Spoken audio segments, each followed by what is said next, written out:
Hidup adalah anugerah dari Yang Maha Berkah. Hidup adalah penuh dengan keberkahan dari Yang Maha Indah. Sejatinya kalau kita pikirkan, manusia yang Allah takdirkan di muka bumi ini adalah orang-orang pilihan yang oleh Allah sengaja diciptakan supaya menjadi hamba-hamba yang terbaik. Akan tetapi memang Allah mengujinya, mana hamba yang terbaik, mana hamba yang tidak terbaik. Jadi ibarat sebuah batu mulia, maka batu-batuan tadi itu diproses demikian hingga sehingga dia menjadi batu mulia. Itu prosesnya panjang, mulai digerinda, ditumpuk, dipukul-pukul, dipanasi, kemudian digosok-gosok, terus menerus mengalami cobaan demi cobaan, jadilah dia batu mulia.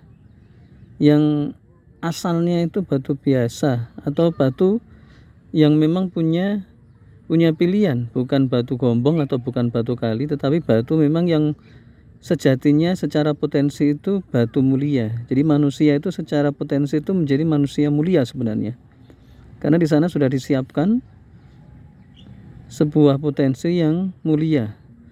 Nah, pada proses berikutnya tidak semua orang bisa menjadi mulia. Kenapa? Karena memang tidak kuat. Kalau bahasa orang dahulu itu tidak kuat derajat.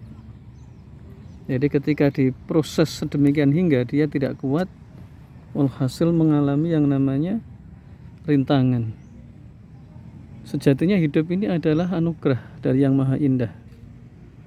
Dan sejatinya hidup ini adalah sebuah karunia, di mana karunia ini diberikan kepada manusia yang mulia tadi sekaligus menjadi cobaan, dan ini kuasa ilahi. Jadi ketika batu mulia tadi yang asalnya seolah-olah seperti batu biasa, maka yang tidak bisa diproses itu adalah batu yang cacat, tidak kuat menghadapi tempaan-tempaan hidup. Jadi orang-orang yang menghadapi tempaan hidup ini, kalau dia kuat, menjadi orang yang hebat. Karena sesungguhnya hidup ini adalah cobaan, dan hidup ini adalah sebuah proses menuju kesempurnaan. Itulah Allah tidak pernah main-main ya. Jadi Allah tidak pernah main-main di dalam hidup ini, karena hidup ini milik Allah.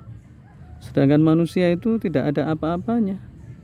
Manusia itu tidak ada apa-apanya, dan dia sendiri juga tidak tahu apa-apa. Nah, ketika Allah menciptakan manusia ini, tentu itu keinginan Allah, dan Allah berhak atas itu. Seperti kita punya kekayaan 1 triliun ya, itu terserah kita mau buat rumah bertingkat 7, rumah berbentuk tugu, atau rumah di depan danau kayak seperti ini, itu terserah kita. Karena lillahi ma fis samawati wa ma fil ard. Sesungguhnya kepunyaan Allah ini langit dan bumi, seluruh langit dan bumi itu milik Allah. La ilaha illallah wahdahu la syarikalah. Tidak ada Tuhan kecuali Allah, dan tidak ada serikat. Maka otomatis Allah berhak menentukan apapun yang Dia tentukan. Manusia tidak bisa protes. Sebagaimana manusia ya, orang-orang liberal, orang-orang yang memang akalnya tidak waras itu protes, ya Allah, kenapa Engkau buat orang yang jahat, kenapa Engkau buat orang yang begini-begini. Ya itu emangnya dia siapa? Kalau manusia protes itu ke manusia yang lain, atau ke penguasa, atau ke orang yang dolim, itu silahkan aja protes. Tapi kalau ke Allah, bagaimana mungkin seorang hamba kok protes pada Tuhannya? Ya, terserah Allah. Seandainya Allah menciptakan manusia mulai dari Nabi Adam alaihissalam sampai orang terakhir hidup di muka bumi ini, kemudian semuanya disiksa oleh Allah, itu bagi Allah nggak ada masalah. Itu hambanya Allah. Jadi orang yang mencapai cinta, puncak cinta kepada mahabbah ya, itu adalah ketika dia pasrah kepada Allah, bahwa wa ma khalaqtul jinna wal insan illa liya'budun. Ya, Anda tidak tahu di depan saya ini ada bebek. Bebek ini dia bertasbih kepada Allah dengan menggunakan bahasa bebek. Ya, kalau Anda tahu pasti Anda akan mengerti bahasa mereka.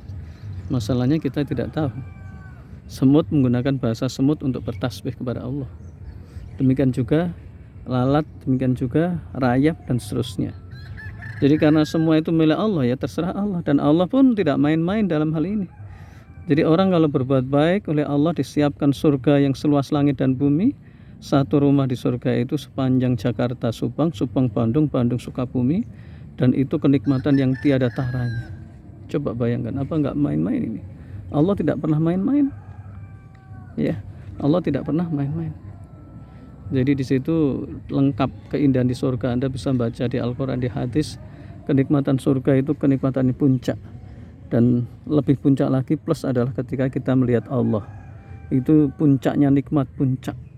Karena sesungguhnya ketika sekarang kita tidak melihat Allah, ini ujian. Makanya dikatakan orang beriman. Orang beriman itu orang yang yakin atas janji Allah, atas adanya Allah, atas hisab Allah, atas wa'dallah, ya. Inna wa'dallahi haqqun. Makanya di Al-Quran dikatakan inna, sesungguhnya wa'dallahi haqqun. Janji Allah itu pasti. Kenapa? Orang beriman itu orang yang melihat dengan mata hati, mata iman, bukan mata kepala. Beda dengan orang komunis, ateis yang sekarang ini banyak melanda di negeri ini, ya. Mereka bertanya, loh kalau Tuhan itu ada mana sekarang? Loh itu bodohnya banget, ya. Melihat itu jangan menggunakan mata kepala, mata hati, mata pikiran. Mata itu banyak.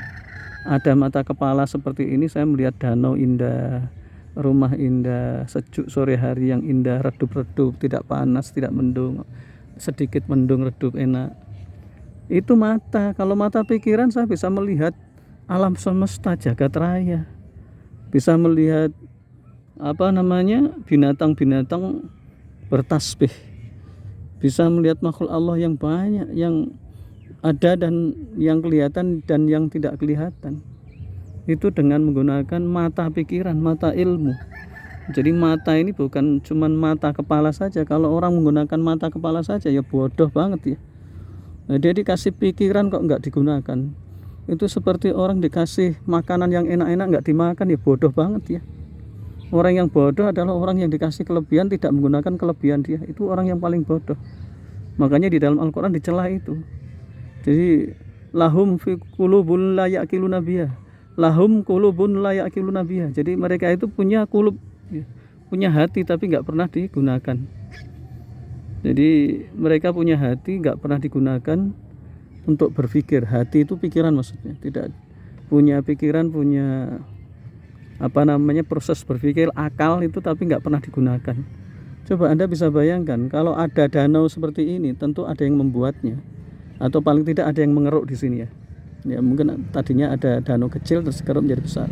Tidak mungkin Bim Salabim muncul tanpa ada yang membuat. Adanya bangunan itu kan ada yang buat, ada yang bangun. Ya mungkin dulunya di sini itu rawa-rawa, ada yang bangun. Nah itu muncul, itu proses berpikir, itu mata hati namanya, mata pikiran.